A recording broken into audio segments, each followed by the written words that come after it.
السلام عليكم، شلونكم شباب اليوم ويانا برنامج حلو وسهل.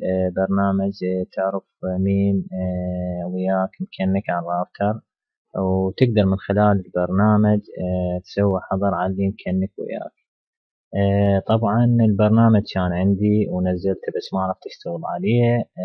احد الاخوة والصديق العزيز علي سيد مهند، تحياتي لك سيد مهند وين ما كنت، نبهني على طريقة التفعيل.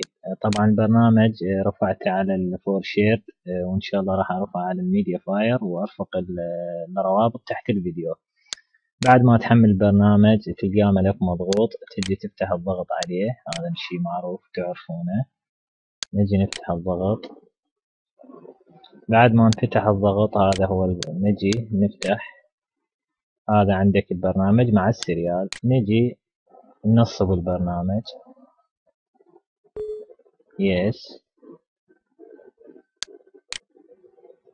هاي نيكست، هاي موافق، هاي اجري نيكست، هاي معروف عندكم وين تريده وين تريد تخليه وبالسي وما اعرف. هاي يقول لك ايقونة على الديسكتوب، نعم اخلي ايقونة على الديسكتوب. بديت نصب عندي البرنامج. هنا يقول تريد الفتح مباشرة، اي نعم خليه يفتح عندي مباشرة. اشرب جقاير طبعا على الواهس. طريقة تفعيل الشباب، شلون تفعل البرنامج عندك، تجي تنقر هنا يقول لك تريد تحدثه او ما تريد تحدثه. مو مشكلة، تريد تحدثه انت بكيفك، انا ما راح احدثه، بس تنقر هنا راح يطلب من عندك كود التفعيل انتر اي سكاي. انا رافق ويا السريال موجود.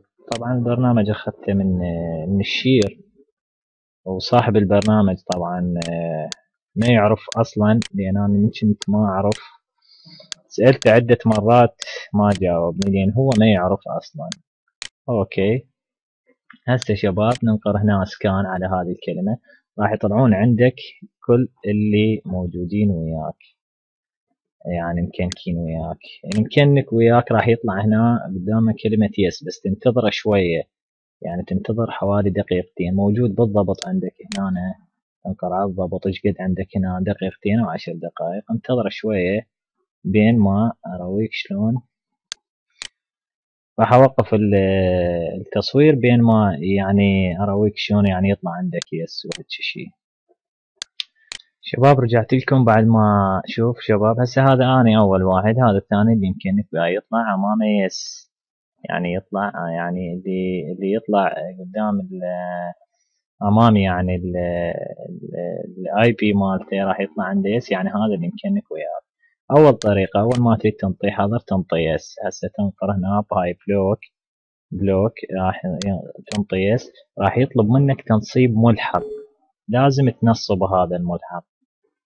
راح يطلب منك تنصيب ملحق تنصبه، وهو هذا اللي اسمه وين باك اب 4، يعني سيت اب. انتظر شوية شوية حاسب تعلقت، لأن سبب برنامج كمستير.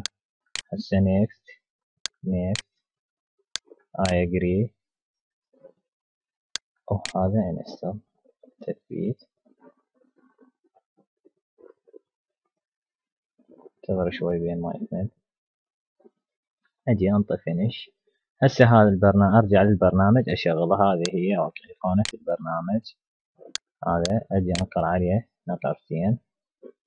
شباب الى هنا اكتمل تنصيب البرنامج. راح تنقر نقرتين على البرنامج يفتح عندك البرنامج. شوفوا شباب، اللي يمكنك وياك راح يطلع عنده هذا الشيء، يصير عليه الشريط الاصفر وقدامه كلمة يس. انت ما عليك تجي تنقر هنا تخلي علامة الصح، راح يطلع عندك يس او نو، تنطي يس.